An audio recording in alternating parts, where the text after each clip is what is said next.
Bonjour à tous, je vous souhaite tout d'abord tous mes vœux pour cette nouvelle année qui commence et qui sera d'un point de vue astrologique, semble-t-il, un grand tournant avec l'arrivée de Pluton dans le signe du Verseau. On aura sûrement l'occasion d'en reparler car c'est un vrai sujet, mais en attendant nous allons aborder l'entrée de la belle Vénus dans le signe du Verseau justement, entre le 4 et le 27 janvier. C'est donc un moment important, surtout pour les Verseaux. Nous irons voir ce qui se passe aussi pour les autres signes avec Vénus. Pour commencer, qui est cette belle planète Vénus? Elle est souvent réduite à l'amour, mais elle est bien plus vaste que cela. Si on revient à la mythologie grecque, puisque tout part de là, Vénus, c'est Aphrodite, la femme d'Héphaïstos, le dieu du feu, qui lui forgea une ceinture de chasteté, car elle était réputée pour sa beauté inégalable, et elle fut une redoutable séductrice et fut l'amante de nombreux dieux. Donc, symboliquement, Vénus dans un thème va représenter l'amour évidemment, mais aussi la beauté. On va lui attribuer toujours dans la mythologie le symbole de la colombe qui signifie la paix et l'amour pur. Donc, d'un point de vue astrologique, donc, la planète Vénus appartient à deux signes, le Taureau et la Balance. Le Taureau, c'est donc la maison 2. Et donc, ça va représenter tout ce qui concerne les plaisirs de nos cinq sens, la vue, le toucher, l'ouïe. Et puis, c'est un signe donc qui va représenter la gourmandise, la nourriture, c'est tout le côté épicurien. Et puis, dans un second temps, avec le Taureau, c'est tous les biens, les possessions que l'on a. Donc, ça va aussi concerner le monde financier. Et puis, la Balance, la maison 7, donc, va représenter le relationnel, l'harmonie, le couple, la justice des sentiments, la bonté. Et bien sûr, ça va être relié au monde artistique et la beauté par l'esthétisme. Autant avec le Taureau, c'était une beauté reliée au côté charnel, au côté sensuel. Avec la Balance, c'est une beauté beaucoup plus esthète, beaucoup plus mentale. On va retrouver tout le monde artistique en fait dans Vénus en Balance. Donc, d'un point de vue général, Vénus va représenter le monde affectif, effectivement, tout ce qui nous donne du plaisir, la joie, mais aussi notre côté artistique et bien sûr la beauté.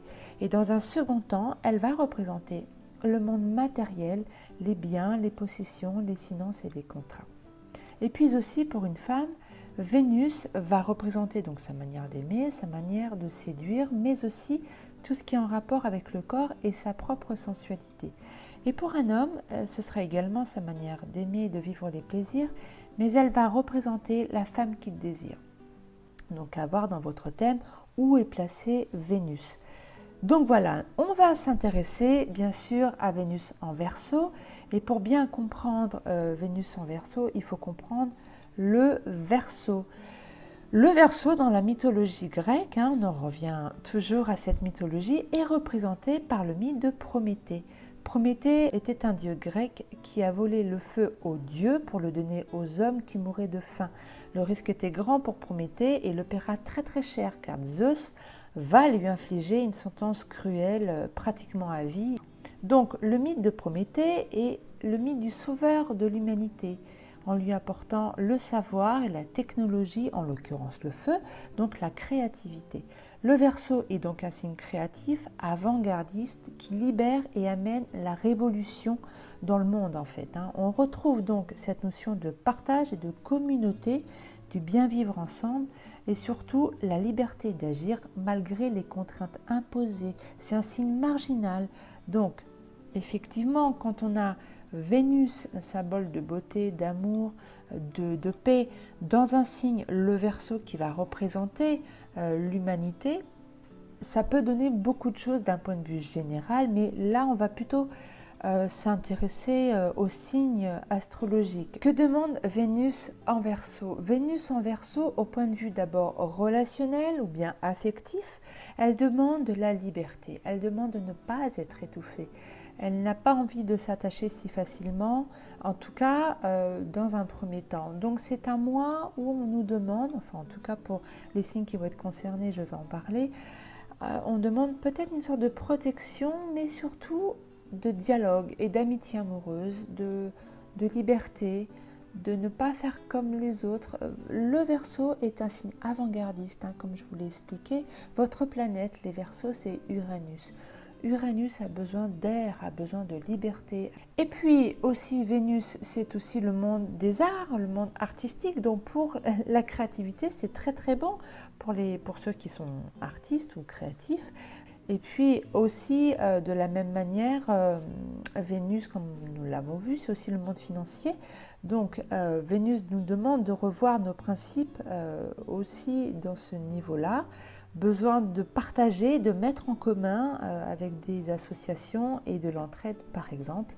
Et puis Vénus sera aussi très positive pour les contrats, mais attendez que Mercure ait repris sa marche directe à partir du 18 janvier. Donc nous allons aller un petit peu plus loin puisque Vénus va rencontrer plusieurs planètes et puis elle va concerner aussi certains signes et d'autres moins. Désolée pour les signes avec lesquels ce sera plutôt neutre. Donc pour ce mois-ci, globalement, qui va concerner Vénus en Verseau? Donc évidemment tous les soleils en Verseau, mais aussi toutes les planètes que vous avez dans le signe du Verseau, que ce soit votre lune ou même Vénus.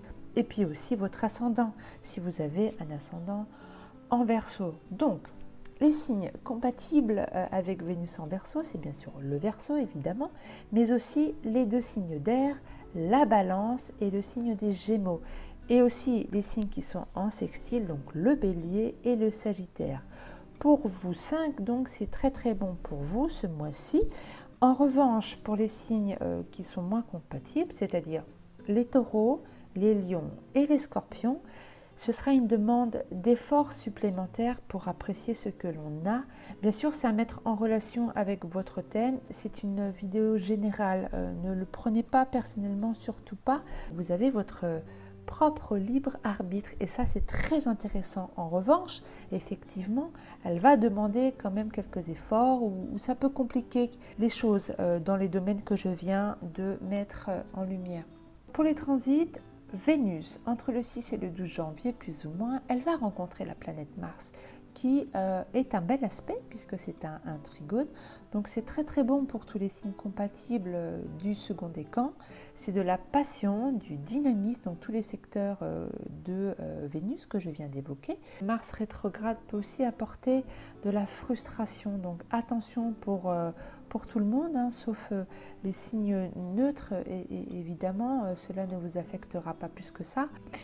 Et puis, elle va continuer sa route, et entre le 13 et le 16 janvier, elle va faire une tension avec la planète Uranus dans le signe du Taureau. Donc, Uranus, c'est la planète du Verseau, donc vous serez les premiers concernés par ce carré, et puis les Taureaux, puisque Uranus est dans le signe du Taureau. Donc, avant toute chose, ce sera pour les Taureaux et pour les Verseaux.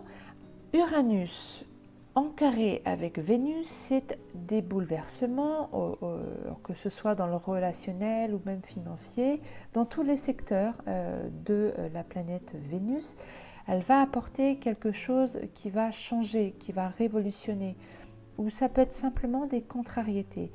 Ce sera beaucoup plus fort avec les signes qui ne sont pas compatibles.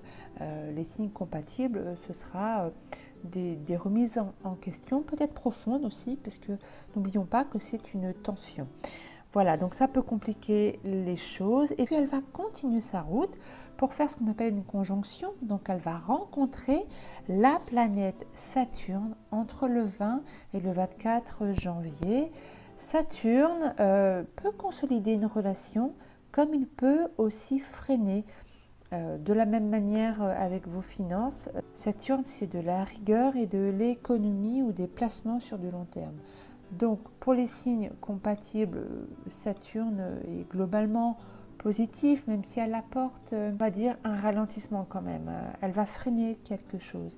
Et pour les signes incompatibles, elle va plutôt bloquer pendant quelques temps, donc ne vous inquiétez pas, ça va durer que quelques jours, puisqu'après, Vénus va continuer sa route pour entrer dans le signe du Poisson à partir du 28 janvier.